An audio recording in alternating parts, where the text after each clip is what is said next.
Ladies and gentlemen, welcome back to World of Warships. This game share with World of Warships ship review episode, and today we are going to take our first look at new Tier 7 US Navy premium destroyer, Sims. So this is Tier 7 destroyer that is going to make you some extra credits and is helpful for boosting your commander even faster. So the purpose of this video is to find out everything you need to know about this ship before you're going to make up your mind. Is it worth the money? Is it worth the gold? So hopefully we are going to find answers to these questions. How we are going to do that? Well, we're going to see how this bad boy performs on the battlefield, because let's be honest over here, at the end of the day, the only thing that matters is not the stats you see in the board. The only thing that matters is how this performs on the battlefield, so let's find out. And actually two really good gameplays, this one over here as well, pretty nice maneuvers. I make one mistake at the end, but I'm going to talk about that later. But in the second gameplay, I believe we pretty much played as good as we can. So be sure you check out the second game as well. But let's move on to the Sims now, right? Where to start? Let's start with the good things and with the bad things together, because when we are going to talk about torpedoes, we have some good things, we have some bad things, and we have some average things. The average thing is going to be damage. 11,600. It is not the best, it is not the worst average out there, as said. Good thing, pretty decent thing is going to be speed. 65 knots is pretty good speed actually, because if you compare that to Penson's upgraded torpedoes with 52 knots, then yeah, 65 is not bad, guys. But comparing that to Japanese destroyers, then it is exactly average. They get 65 as well, more often than not, with epic range. And now the bad thing, and in my opinion this is the only bad thing about this destroyer. And of course it is torpedo range. We can kinda expect it, because it is US Navy destroyer and it is Tier 7 destroyer. We have to kinda expect that. Torpedo range is shorter than your surface detectability range. 5.5 kilometers on your torpedoes. 5.5 kilometer range. Meanwhile, your surface detectability range without any equipment or without Beast Commander is going to be 7.6 kilometers. Surface detectability range. Air detectability range 3.7 kilometers. It is average out here, so nothing special. But yeah, once again, 5.5 kilometer range with that kind of surface detectability range. So what it means is you have to be really good destroyer captain, all around good destroyer player, because you need to know everything about smokescreen. You need to know how smokescreen works, like we did with that enemy battleship over there. We had to time our turning perfectly. We had to release our smokescreen, and the turning was actually crucial. The most crucial thing over here, because we had to turn our ship at the right time to be able to get behind our smokescreen, right? Because after we released our torpedoes, that battleship was able to spot us, but surprising element saved us. Because most likely he wasn't focusing towards us, because we weren't spotted here before. Right now, using that smoke to get closer to that cruiser, enemy cruiser, in the range. I know we're going to be spotted, but once again, surprising element. Most likely this guy is not focusing towards us, so it takes some time to be able to turn the guns towards us. But before that cruiser is going to be able to do that, he's dead. Looking good. Trying to stop, trying to evade torpedoes, but no luck. 3 hits and enemy cruiser is destroyed. And here is where I make one mistake actually. I didn't pay attention to the minimap. I didn't know I have one battleship behind me. So turning back was just one huge mistake what I did, and you can see how this battleship's secondary guns are going to rip me into pieces without any problems. I lose my one turret as well, one of my turrets, so 4 turrets together. Trying to hit as hard as I can, but nope. I'm fast, but I'm not fast enough, if I can say so. 5,000 hit points left, and boom, 1 shell needed from battleship. and down I go, 13,800 hit points. But overall, despite that one mistake, pretty good game. We took down 2 ships with us, so it could be worse, it could be a lot worse. So let's move on. Next game on my favorite map, Fort Lines, and I really do like how I played this battle, how it turned out, and so on.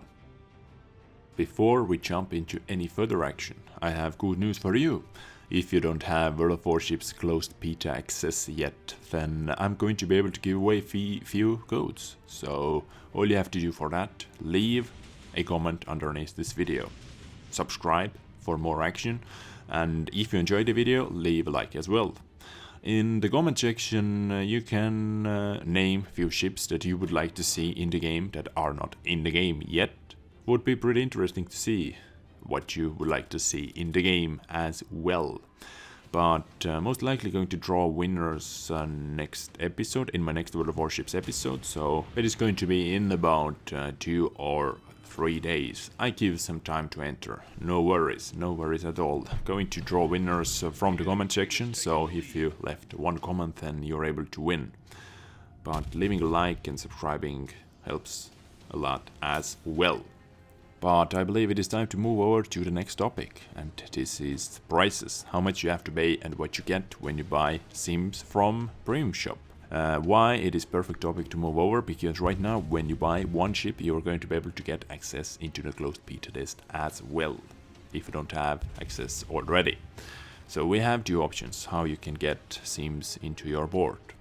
For 29.99 euros you are able to get destroyer sims, board slot, 3000 gold and access to closed beta test. So for 29.99. But in my opinion, if I'm completely honest over here, then this package is pretty bad compared to the bigger bundle. For 50 euros, for 49.99, you're going to be able to get all 3 premium ships. You are able to get Destroyer Kreyashishi, Destroyer Sims and Cruiser Yubari. They are all premium ships, 3 times stock slots, 30 days of premium. 30 days of premium. It is worth 2,500 gold, plus 4,250 gold, plus access to closed beta test. So if you are going to buy one of those ships, just try to get 20 extra euros and go for that super good bundle. You get premium ships for 3 different nations. You're able to train your crew on and your commander on, and much better value in my opinion. But again, it is up to you. If you don't want to get other ships, if you want to get just the sims, then 29.99 is going to be the price tag for you. But moving on, as said, the only thing in my opinion that is bad is that Torpedo Range, because you have to work harder, you have to work a lot harder thanks to that Torpedo Range to be able to get good results.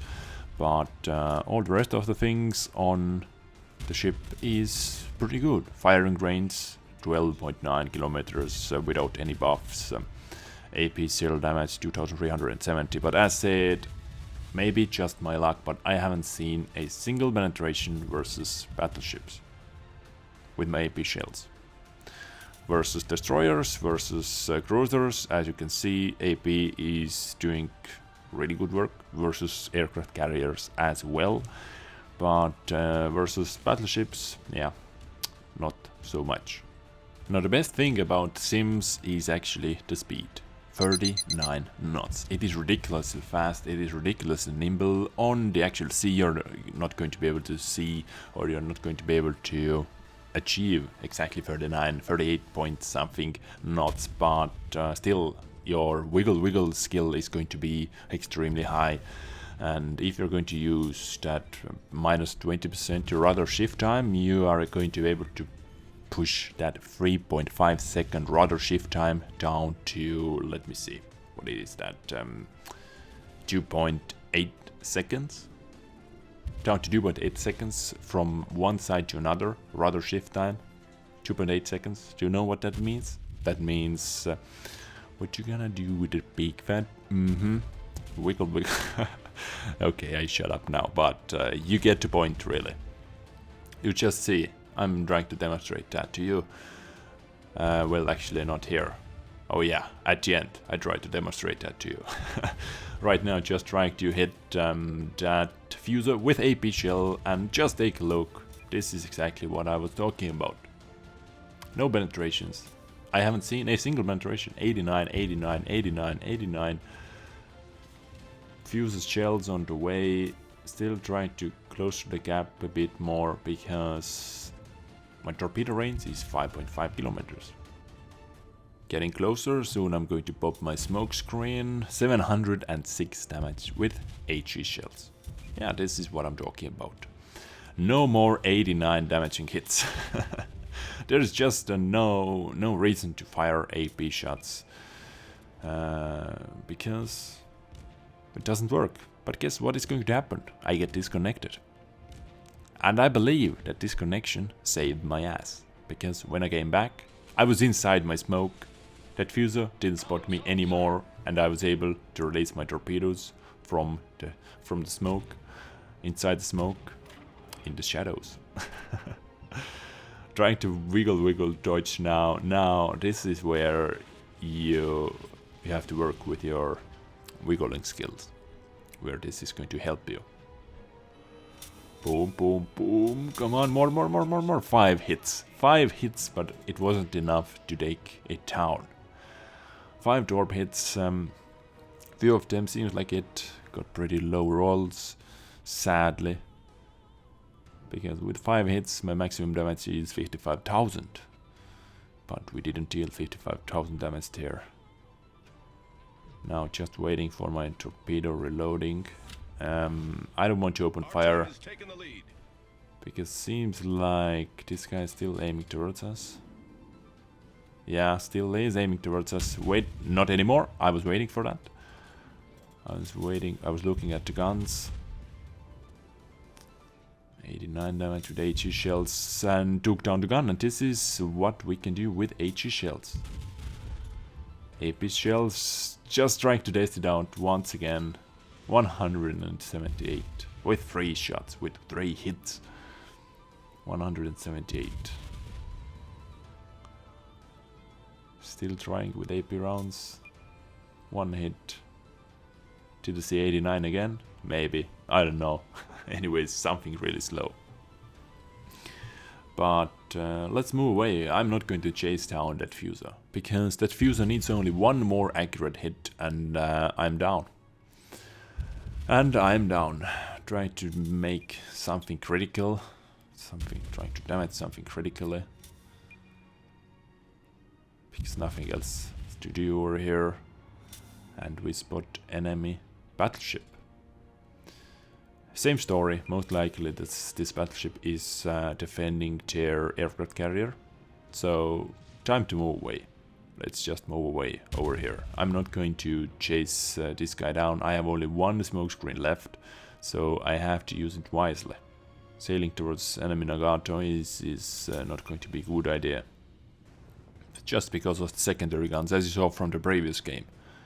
Pretty much destroyed me, and destroyers are so easy to put on fire with secondary guns. So yeah, instead let's go for that 47,000 HP Congo, who is trying to take B point back.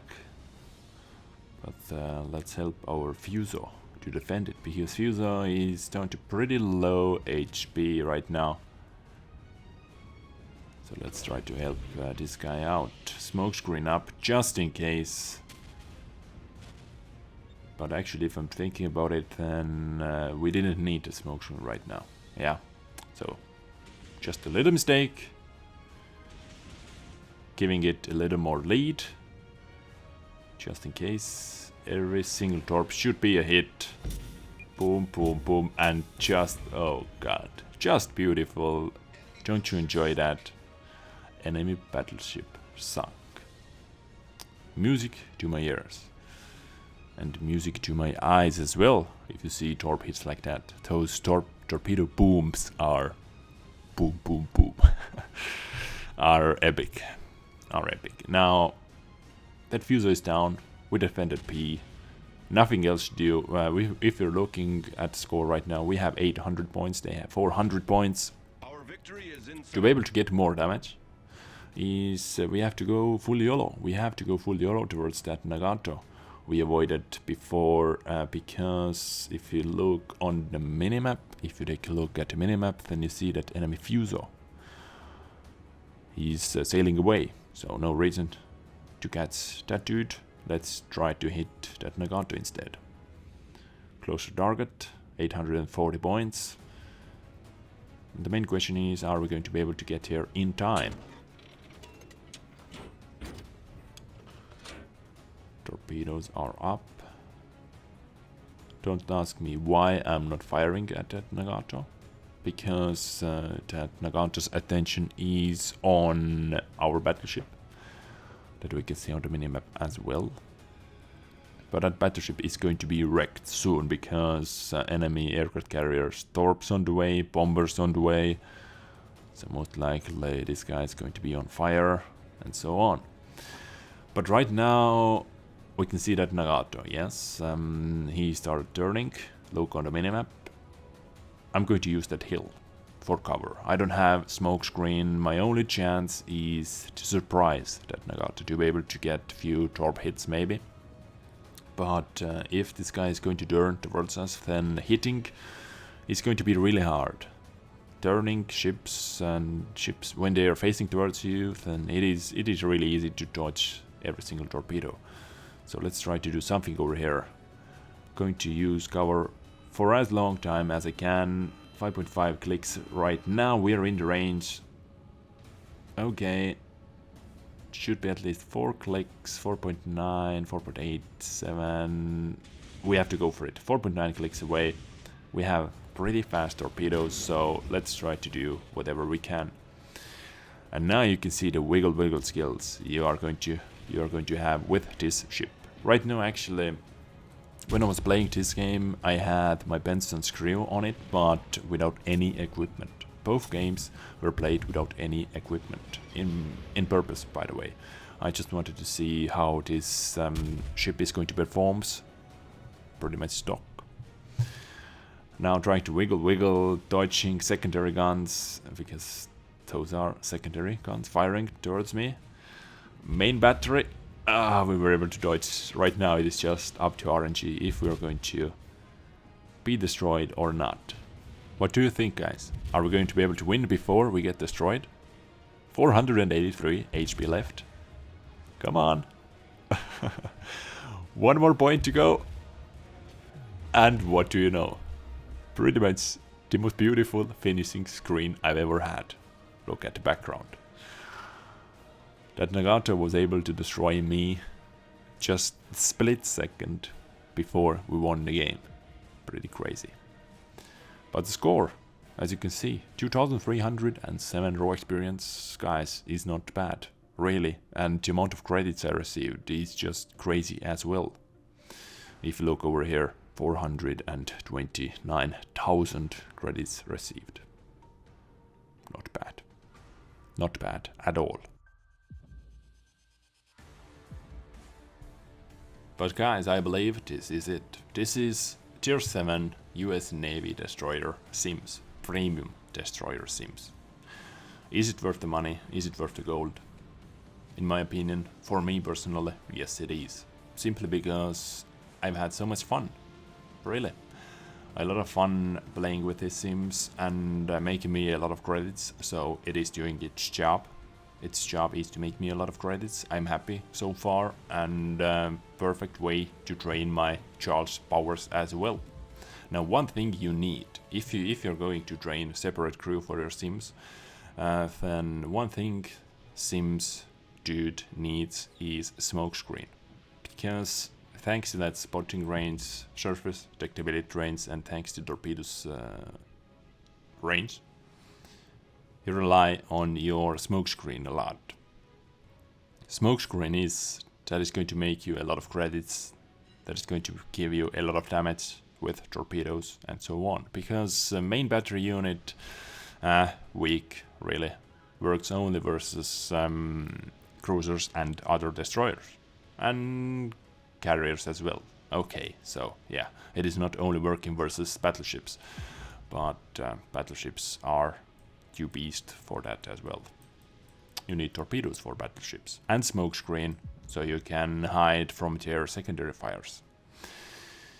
Yeah, that much about The Sims. More games on the way, deeper reviews maybe. But those are my thoughts. Now your thoughts underneath the comment section down below. Let me know what you think about Sims, and don't forget to leave me a comment if you want to win close beta test access code. I hope you enjoyed, I hope you learned something.